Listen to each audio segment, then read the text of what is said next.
ہمارے آقا و مولا صلی اللہ علیہ وآلہ وسلم کا فرمان ہے، المسلمون کا جسد واحد، مسلمان جسد واحد کی طرح ہیں۔ جس طرح ایک سیسا پلائی ہوئی دیوار ہوتی ہے، اسی طرح مسلمان کے ساتھ جڑا ہوا ہے، ایک جسم کی مانند ہے۔ جسم کے کسی ایک حصے میں تکلیف ہوتی ہے تو عزیز دوستو پورا جسم درد میں مبتلا ہو جاتا ہے۔ دنیا کے کسی بھی کونے میں کسی مسلمان کو تکلیف ہو تو وہ مسلمان ہی کیا ہے کہ جس کے سینے میں اس کا درد نہ ہو۔ آج دنیا کے اندر کہاں کہاں نہیں مسلمانوں کو مارا جا رہا، کہاں نہ کہاں نہیں مسلمانوں کی عزت پامال کی جا رہی، لیکن افسوس ہے ہمارے ان ذمہ دارانوں پر، ہمارے سپہ سالاروں پر اور ہماری انتظامیہ پر اور ہمارے حکمرانوں پر جو مسند پہ بیٹھ کر اس کا ناجائز فائدہ اٹھا رہے ہیں، جو مسلمانوں کے لیے ذلت اور خواری کا باعث بنے ہوئے ہیں، جو پوری کائنات میں مسلمانوں کو ذلیل و رسوا کیے جا رہے ہیں، اور بات بات پر امن کا درس دینے کے لیے اس کے سوا ان کی زبان سے اور کوئی بات نہیں نکلتی کہ اسلام تو امن کا درس دیتا ہے۔ یہود و نصارہ مسلمانوں کی عزتوں کی دھجیاں اڑائے جا رہے ہیں۔ کون سا ایسا محاذ ہے جہاں پر ہمیں مارا نہیں گیا، جہاں پر ہمیں کاٹا نہیں گیا؟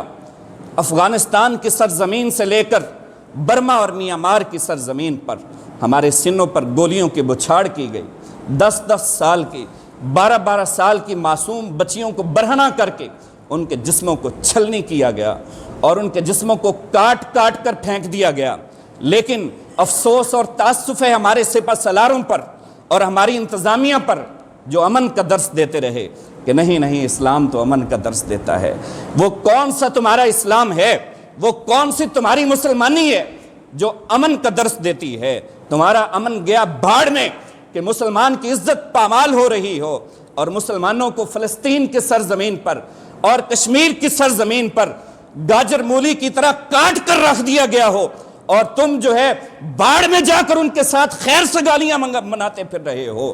مسلمانوں کی عزتیں نیلام کی جا رہی ہوں اور تم وہاں جا کر عمرے اور حج کی سعادتیں حاصل کر رہے ہو۔ تمہاری سعادتیں کس کام کی؟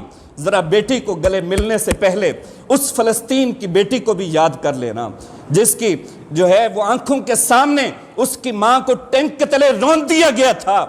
ماں کو سینے کے ساتھ عید کے دن لگانے سے پہلے ذرا اس ماں کو بھی یاد کر لینا جس کے جوان بیٹے کو اس کی آنکھوں کے سامنے زمین بوس کر دیا گیا اور اس کا سینہ گولیوں سے چھلنی کر دیا گیا تھا۔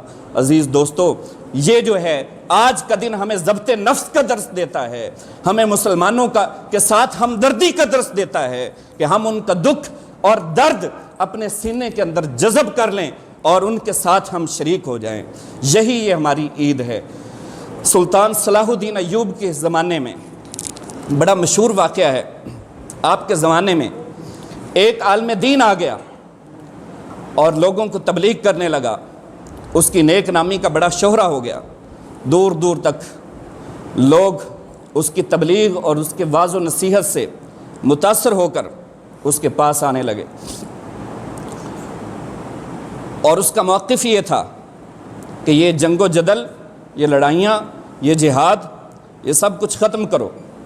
حالانکہ ہزارہا مقامات پر اللہ فرماتا ہے وَقَاتِلُوهُمْ حَتَّى لَا تَكُونَ فِتْنَةٌ۔ یہ کافر، یہ یہودی، یہ نصارہ، یہ فتنہ پرور ہیں، ان کو کاٹ کر رکھ دو، اور اسلام جو ہے جب تک غالب نہ آ جائے۔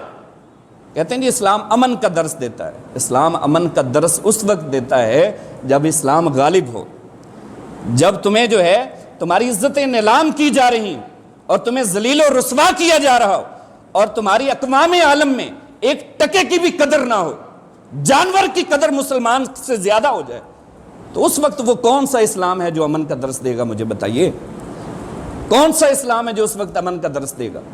پھر اسلام کہتا ہے کہ اگر تمہارے پاس طاقت ہے تو پھر سامنے آؤ میدان میں، پھر محاذ آرائی کرو، ذرا تم تھوڑا سا کام تو لو نا ہمت کے ساتھ۔ یہ اللہ کا وعدہ ہے وَأَنْتُمُ الْأَعْلَوْنَ۔ اپنے بچوں کو تعلیم و تربیت دو، ان کو جو ہے علم سکھاؤ، یہی جہاد ہے۔ سلطان صلاح الدین ایوبی کو جب پتہ چلا تو آپ بھیس بدل کر اس عالم دین کے سامنے جا کر کھڑے ہو گئے. آپ نے فرمایا کہ فلسطین پر مسلمان مر رہے ہیں، مسجد اقصیٰ کو آزاد کروانا ہے، بتاؤ اس کا طریقہ کیا ہے؟ اس نے کہا دعا کی جائے. اس نے کہا دعا کی جائے. سلطان صلاح الدین ایوبی طیش میں آ گیا. اس نے خنجر نکال کر اس کی انگلی کاٹ دی، تڑپنے لگا وہاں پر، خدا کے لیے مر رہا ہوں، ڈاکٹر کو بلاؤ. آپ نے فرمایا میں دعا کرتا ہوں اللہ تجھے شفا دے، ذرا تھوڑی دیر انتظار کر، میں تیرے لیے دعا کرتا ہوں، ذرا امن سے کام لے، سلامتی سے کام لے. اس نے کہا تجھے شرم نہیں آتی؟ وہاں پر مسلمان کٹ رہے ہیں، وہاں پر مسلمان مر رہے ہیں، اور یہود و نصارہ ان کی لاشوں کو پامال کر رہے ہیں، اور تم یہاں پہ امن کا درس دے رہے ہو. تم کہتے ہو کہ نہیں نہیں اسلام جو ہے نفس کا جہاد. یہ کون سا نفس کا جہاد ہے مجھے بتائیے؟ اگر آج نہیں امت مسلمہ کھڑی ہوگی، اگر آج نہیں ہمارے سپہ سالار غیرت کے ناخن لیں گے، اگر آج نہیں عقل کے ناخن لیں گے، اگر آج نہیں نوشتہ دیوار کو پڑھیں گے، تو مسلمانوں سن لو، تلاشیاں تو ہماری پہلے لی جاتی ہیں. مسلمان کا نام پہلے گالی بن چکا ہے، اور اس کے ساتھ ساتھ اس ملک کے اندر بھی ہمارا رہنا دشوار ہو جائے گا. ان مسجدوں کے اندر جہاں ہمیں مکمل آزادی حاصل ہے، ہم یہاں پر بھی اپنی مرضی سے عبادت نہیں کر پائیں گے. یہ بات یاد رکھو، پھر وہ وقت دور نہیں ہے.